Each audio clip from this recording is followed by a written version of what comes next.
Every system begins as an idea. Over time, ideas become rules. Rules become habits, and habits quietly shape identity. Most people don't enter systems expecting to be changed by them. Change happens slowly, through routine, through pressure, through what feels normal. This season examines what forms when belief becomes structure, and what remains when structure becomes life. I am Dr. Elias Crow.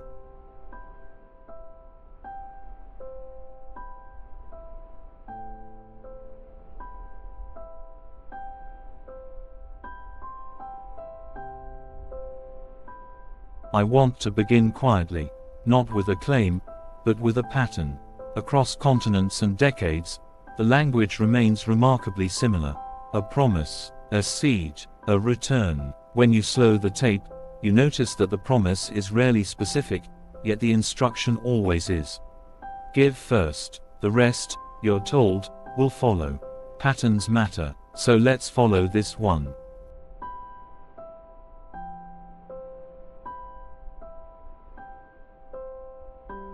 The idea that generosity invites blessing is ancient.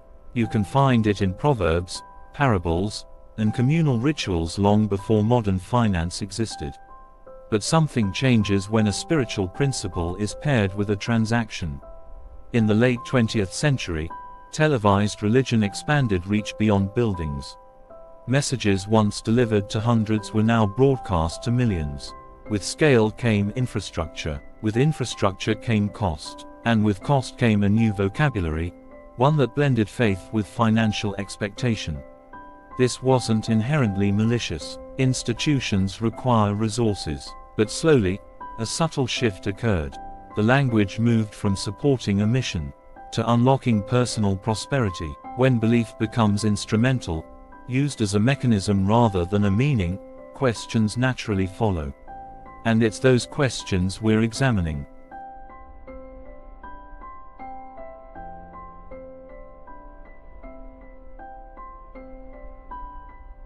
Let's look at what's publicly observable. First, the framing. In recorded sermons, donation appeals are often paired with testimonies, stories of dramatic financial turnarounds following a gift. The sequence is consistent: hardship, contribution, breakthrough.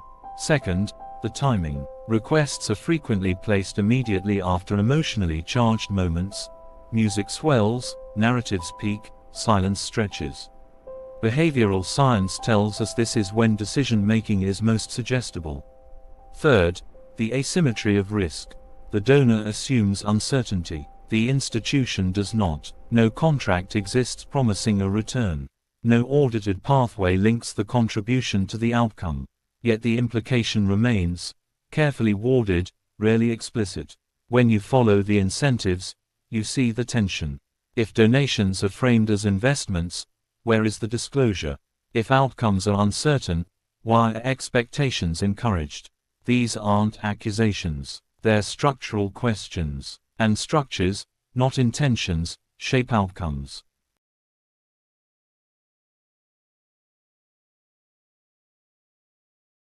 Here's where the conversation often becomes emotional, and where it needs to slow down.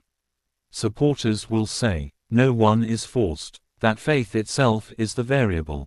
That outcomes depend on belief, not money.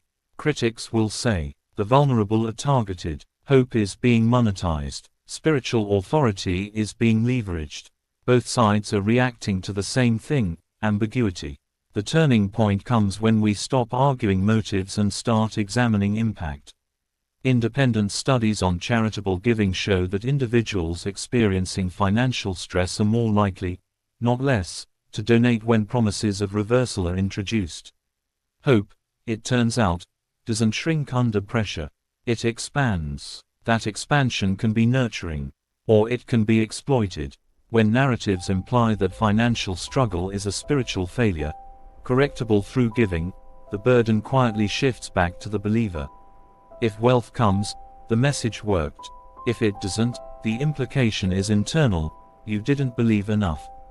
This is where the pattern becomes concerning, because systems that can't fail tend to redefine failure. It's important to be precise here. Generosity, in itself, is not the issue. Faith communities have sustained schools, hospitals, and mutual aid for centuries. The issue arises when giving is positioned not as an expression, but as a lever. When spiritual meaning is replaced with financial expectation, belief becomes transactional. And transactions always favor the party with more information. I'm not asking you to distrust faith. I'm asking you to notice framing.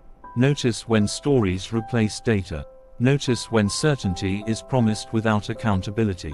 Notice when hope is accelerated, rather than held. Because when you slow the tape, the most revealing moments are not the miracles claimed, but the mechanisms used. And mechanisms, once seen, don't disappear. They simply ask us to decide what belief is for, and what it should never be used to sell. I'm Drive, Elias Crow, and this was about promises, and the quiet cost of making them sound guaranteed.